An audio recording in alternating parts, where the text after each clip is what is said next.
لا حول ولا قوة إلا بالله العلي العظيم. أعوذ بالله من الشيطان اللعين الرجيم.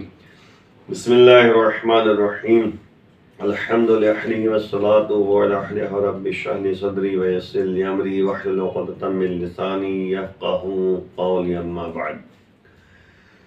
عزیزائے گرامی، یہ جو سلسلہ آپ کے سامنے دعاؤں کی تفسیر کا شروع کیا گیا ہے، اس میں آج جو ماہ رمضان کی تیسرے دن کی دعا ہے، جس میں پروردگار جو ہے وہ متوجہ کر رہا ہے اور پروردگار کی بارگاہ میں جو ہے ہمیں دعا کرنی ہے، اور معصومین علیہ السلام سے جو منقول دعائیں ہیں اس کا ایک سلسلہ آپ کے سامنے پیش کیا جا رہا ہے۔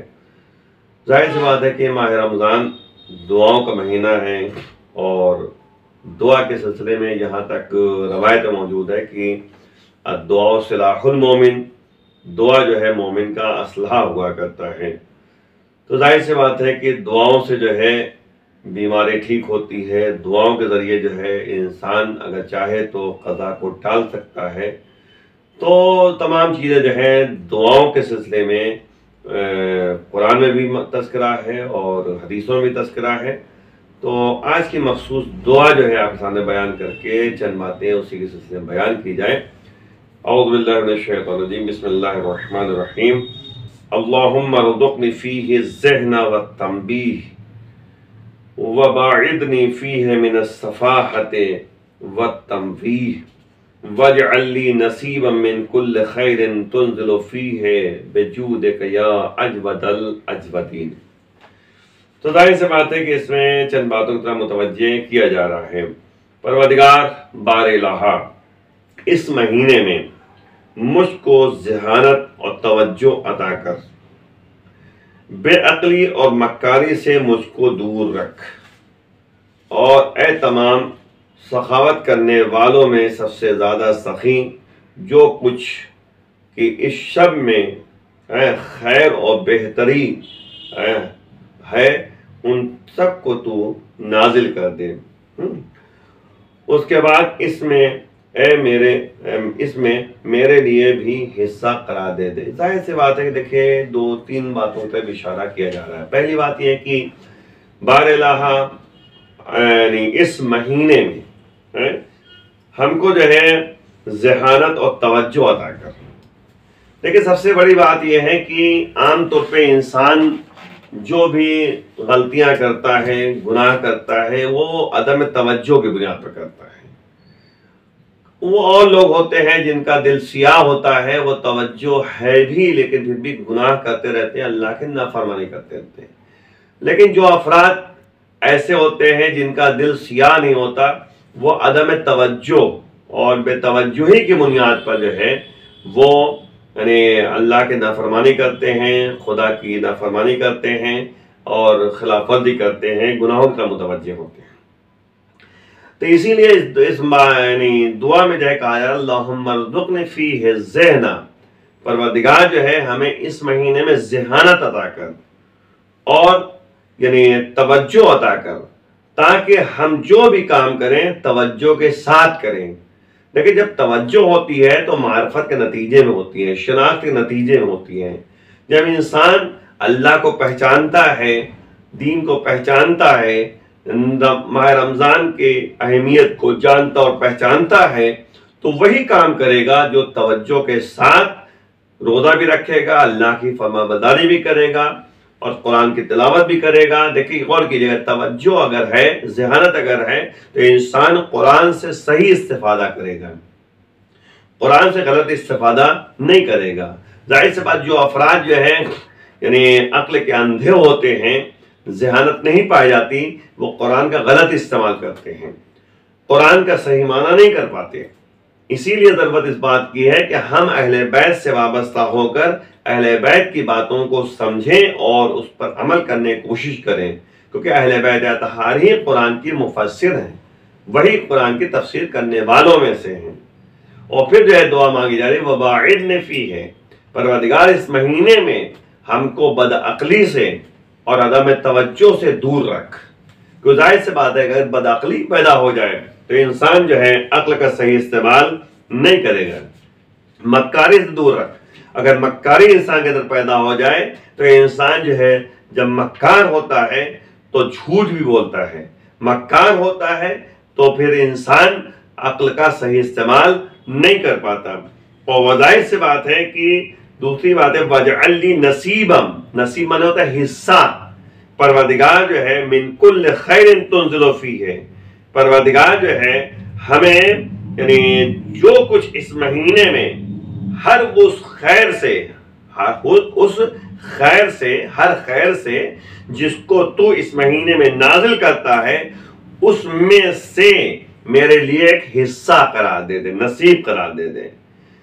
فی ہے اس مہینے میں، ٹھیک ہے نا، بجود کا یا اجود الاجودین، اپنے جود اور سخاوت کے ذریعے، اے یعنی سخاوت کرنے والوں میں سب سے زیادہ سخی۔ تو ظاہر سی بات ہے کہ اگر آپ غور کریں کہ ہم اگر بارگاہ معبود میں دعا مانگیں، بارگاہ معبود میں اگر ہم متوسل ہو کر جو ہے یعنی رابطہ قائم کریں تو پروردگار ہمیں سب کچھ عطا کرے گا، کیونکہ ظاہر سی بات ہے یہ مہینہ جو ہے ماہ رمضان مہمانداری کا مہینہ ہے۔ ہم جو ہے اللہ کی ضیافت میں ہیں، اور مہماندار اور میزبان، دیکھیں یاد رکھیں، مہمان جو بن کر جاتا ہے اور میزبان جو ہوتا ہے ان دونوں میں ایک رابطہ ہوا کرتا ہے۔ کچھ چیزیں جو ہے میزبان مانتا ہے اور کچھ جو ہے مہمان۔ اب آپ جو ہے کسی گھر مہمان جاتے ہیں تو میزبان اگر کہہ رہا ہے کہ آپ یہاں بیٹھیے تو اب وہیں آپ بیٹھیں گے، آپ یہ نہیں کہہ سکتے میں یہاں نہیں بیٹھوں گا وہاں بیٹھوں گا، نہیں۔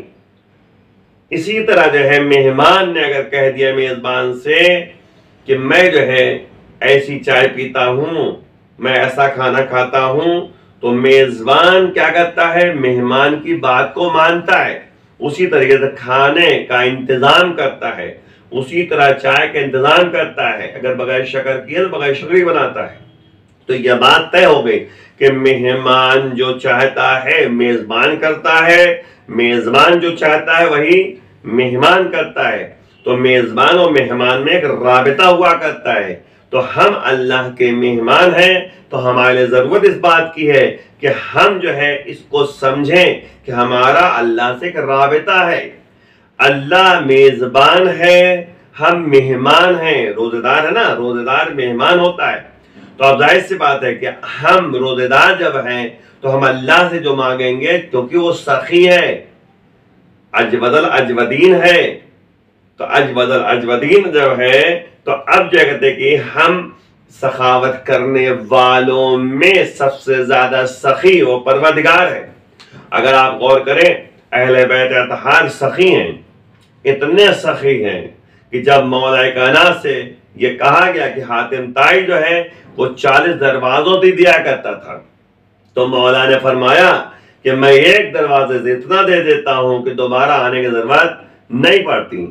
بھائی ظاہر سی بات ہے حاتم طائی سخی مشہور تھا، لیکن مولا جو ہے اس سے زیادہ سخی ہیں۔ تو اللہ مولا کائنات سے بھی زیادہ سخی ہے۔ کیوں؟ کیونکہ مولا کائنات کو بھی اللہ نے دیا ہے۔ اور کیجئے کہ جملے کی طرف میں کہہ رہا ہوں اجود الاجودین ہے پروردگار۔ اجود الاجودین یعنی سب سے زیادہ سخاوت مند سخی جو ہے پروردگار ہے۔ تو اب سخی جب پروردگار ہے، سب سے زیادہ سخی ہے، تو اب جو ہے جب ہم اہل بیت سے مانگتے ہیں اہل بیت ہم کو دیتے ہیں، تو اب اسی طریقے سے ہم اللہ سے اگر مانگیں گے تو اللہ ہم کو دے گا۔ تو اس لیے جو ہے دعا کی جا رہی ہے پروردگار ہر وہ خیر جو تو اس مہینے میں نازل کرتا ہے اس میں سے کچھ حصہ ہمارا بھی قرار دے دے۔ تو اس لیے ہمیں جو ہے بار بار اس کی طرف متوجہ رہنا ہے، کیونکہ پروردگار جو ہے اس مہینے میں خیر و برکت عطا کرتا ہے۔ اللہ اس مہینے میں انسان کو نوازتا ہے۔ ظاہر سی بات ہے اگر آپ نے 1 روپے سے کسی کی مدد کی تو اللہ آپ کی 10 گنا مدد کرے گا، لیکن ہم اگر جو ہے صحیح معنوں میں مسائل کو سمجھ کر جو ہے ایک دوسرے کا خیال کریں تو پروردگار ہمارا ضرور خیال کرے گا۔ تو اس لیے جو ہے اس دعا میں 2 باتوں کی طرف متوجہ کیا گیا ہے۔ پہلی بات یہ ہے کہ انسان ذہانت سے کام لے، عقل سے کام لے، بدعقلی سے کام نہ لیں، مکاری سے کام نہ لیں۔ اور دوسری بات یہ ہے کہ انسان جو ہے اللہ کو بہت زیادہ سخی سمجھے اور جانے، معرفت حاصل کرے اور اسی طریقے سے اللہ سے مانگے، تو اللہ جو ہے ہر طریقے سے دینے کے لیے تیار ہے اور دیتا ہی ہے۔ آپ جو ہے اللہ پر بھروسہ کر کے تو دیکھیے، اسی لیے کہا گیا من یتوکل علی اللہ فہو حسبہ، جس نے اللہ پر بھروسہ کر لیا وہ اللہ اس کے لیے کافی ہے۔ بھروسہ تو کر کے دیکھے انسان، اور جب تک بھروسہ نہیں کرے گا انسان آگے نہیں بڑھ سکتا۔ بات آ گئے تو ایک جملہ کہتا چلوں کہ مولا کائنات اہل بیت اطہار کی صفات کو اگر آپ دیکھیے کہ ایسے سخی ہیں کہ اگر رات کے سناٹے میں روٹیاں دے رہے ہیں، رات کے سناٹے میں جا کر جو ہے کچھ مدد کر رہے ہیں، تو یہ اظہار نہیں کرتے کہ میں ہوں۔ چوتھے امام کے بارے میں یہ ہے کہ جب چوتھے امام جو ہے رات کے سناٹے میں کسی کی مدد کرنے کے لیے گئے تو ایک شخص جو ہے بیدار ہو گیا، اس نے کہا کہ آپ تو بہت اچھے ہیں کہ ہماری مدد کرتے ہیں، لیکن جو ہے علی بن الحسین ہمارا خیال نہیں کرتے۔ تو آپ غور کیجئے، مولا کائنات مولا نے جو ہے اپنا نام نہیں بتایا، جبکہ ہم ہوتے تو ہم کہہ دیتے نہیں میں خود ہی تو ہوں۔ تو دیکھیں یہ ہوتا ہے اللہ کے لیے کام کرنا، اور وہی دیکھیں سخاوت مندی اتنی زیادہ ہے، کرامت مندی اتنی زیادہ ہے اہل بیت اطہار میں کہ 3 دن لگاتار روزہ رکھا اور راہ خدا میں روٹیاں تقسیم کر دیں۔ وَيُطْعِمُونَ الطَّعَامَ عَلَىٰ حُبِّهِ مِسْكِينًا وَيَتِيمًا وَأَسِيرًا، آیت نازل ہو گئی کہ اللہ کی محبت میں جو ہے ان لوگوں نے کھانا کھلایا مسکین اور یتیم اور اسیر کو۔ اور ظاہر سی بات سخاوت مندی اور کرامت مندی اس لحاظ سے ہے کہ اہل بیت اطہار کی زبانی قرآن کہہ رہا ہے انما نطعمکم لوجہ اللہ لا نرید منکم جزاء ولا شکورا، ہم اہل بیت اطہار وہ ہیں تمہیں اگر جو ہے ہم کھانا کھلاتے ہیں تو نہ تم سے ہم یعنی مدد طلب کر، نہ تم سے جو ہے ہم یعنی لا نرید منکم جزاء ولا شکورا، نہ ہم جزا کے طلبگار ہیں نہ شکریہ کے طلبگار ہیں۔ تو اہل بیت اطہار نے ہمیں بتایا ہے کس طرح خلوص نیت کے ساتھ، اخلاص کے ساتھ جو ہے راہ خدا میں زندگی بسر کرنی ہے، اللہ کے لیے کام کرنا ہے۔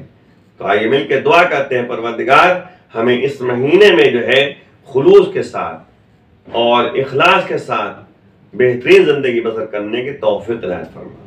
وآخر دعوانا الحمدللہ رب العالمین۔